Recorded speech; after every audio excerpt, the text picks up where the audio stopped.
Bonjour, mes amis, and welcome back to the Daily Raid YouTube channel. If you're wondering why I'm speaking French, it's because today's video is about a sport I haven't really touched upon in the past, and that is, of course, tennis. This video is on the back of what was an incredible Roland Garros tournament that ended with an epic final in the men's singles category between Carlos Alcaraz and Yannick Sinner. And the reason why I'm making this video is to tell you guys that tennis, the sport, is in safe hands. Now, the reason I say this is simply because we are entering a new era in the sport. The previous era, better known as the Big Three era, at least in the ATP category, was dominated by three names I'm sure everyone who is, whether you've watched tennis or not, know. I'm, of course, talking about Novak Djokovic, Rafael Nadal, and Roger Federer. These three superstars absolutely dominated tennis from the early 2000s all the way to the 2020s. It was an epic time in the sport. Together, combined, they have 64 Grand Slams between them. You had Nadal, known as the king of the clay. You had Roger Federer, who dominated on all surfaces but had a bit of a dry spell towards the end of his career. And then you got Novak Djokovic, my favorite tennis player of all time. And in my opinion, the GOAT of the sport with 24 Grand Slams to his name, who had some epic battles with both of the aforementioned men. And even if you take them out of the equation, there were some incredibly talented players outside of the big three. You had Wawrinka, you had Andy Murray, you had Del Porto, you had Andy Roddick. There are so many people you can point to from that Big Three era that helped establish tennis as one of the most popular sports in the 21st century. And now, with retirement looming for Novak Djokovic, he recently mentioned that this could possibly be his last Roland Garros ever. Many can wonder what the future of tennis looks like. The Big Three era is coming to an end. Who are the talents who can take us forward? And well, I think Yannick Sinner and Carlos Alcaraz proved that last night in their finals at the Roland Garros. It was nothing short of epic. Uh, I'm not a major tennis fan. I'm a casual tennis fan. I'll put that out there. And like many casual tennis fans, after the first two sets, I switched the TV off. Yannick Sinner won the first set 6-4, and he won a tiebreaker in the second set, if I'm right, 7-6. Let me just verify that for you guys. Yeah, 7-6. He needed one more set to win, and I pretty much thought it was over. But this kid, Carlos Alcaraz, 22 years of age, showed why many consider him to be the second coming of the King of Clay. I mean, he came back in the third set, won it 6-4. In the fourth set, he won the tiebreaker 7-6. And then in the fifth set, which could have gone either way, he won it 7-6 again and became Roland Garros champion. Not only that, he showed the level of his mentality and how incredibly strong he is and how determined he is to win the match from the fact that he came back from three championship points that Sinner had. It truly was an incredible classic in a rivalry that I believe will feed tennis fans at least for the next 15 years, maybe even 20 years, depending on how sports medicine and technology improves in the coming years. It was so good. And I mean, they're not the only names that come to mind when you think about the future of tennis.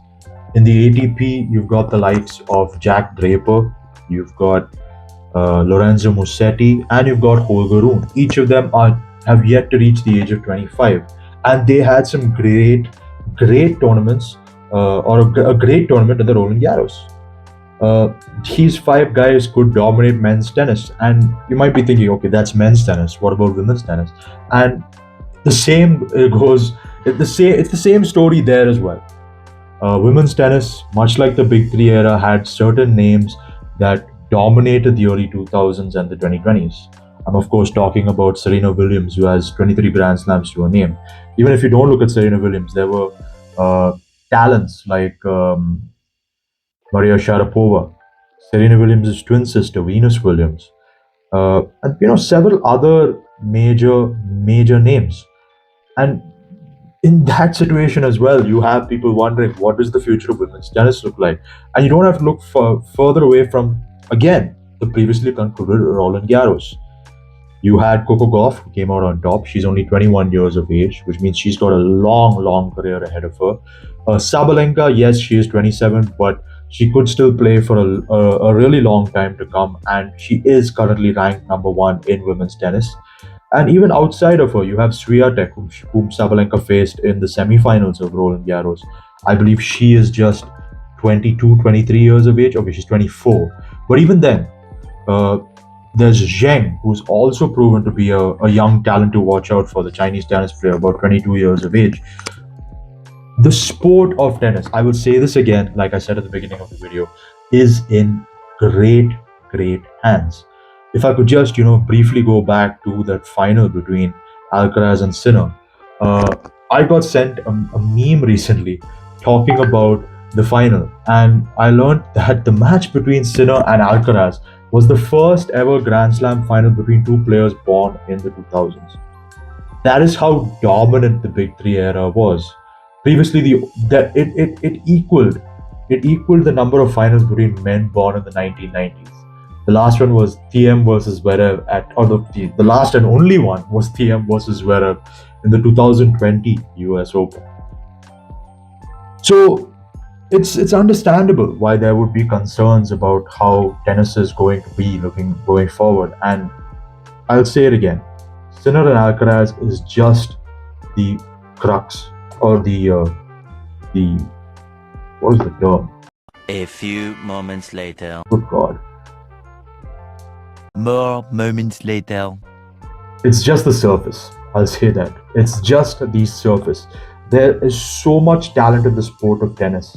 And while I am a casual fan, I strongly believe that it is one of the most fun sports to watch out there. You've got so many things to look forward to. It takes into account so many different skills and abilities that an athlete requires: endurance, pace, speed, technique. It's an epic sport. And if last night's final between Yannick Sinner and Alcaraz wasn't enough to convince you, then perhaps you should bet on the potential of the sport. Yes, we are going out of the Big Three era, but as I've mentioned time and time again throughout this video, there are talents in this sport that will feed fans for generations. Okay, maybe not generations, for at least the next 2 decades. Yannick Sinner, Carlos Alcaraz. What an epic final. Hats off to you guys. Longest final in Roland Garros history.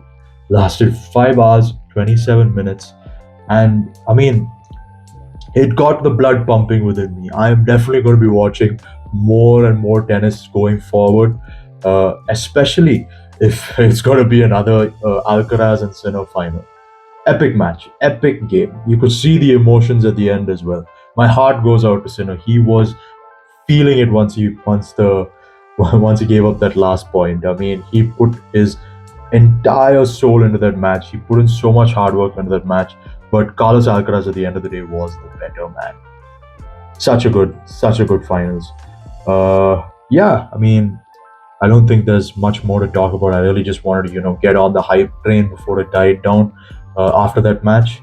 And yeah, I'll end the video like I started it. I hope you guys like and enjoy. Merci beaucoup. Don't forget to like and subscribe. And I'll catch you guys in the next one.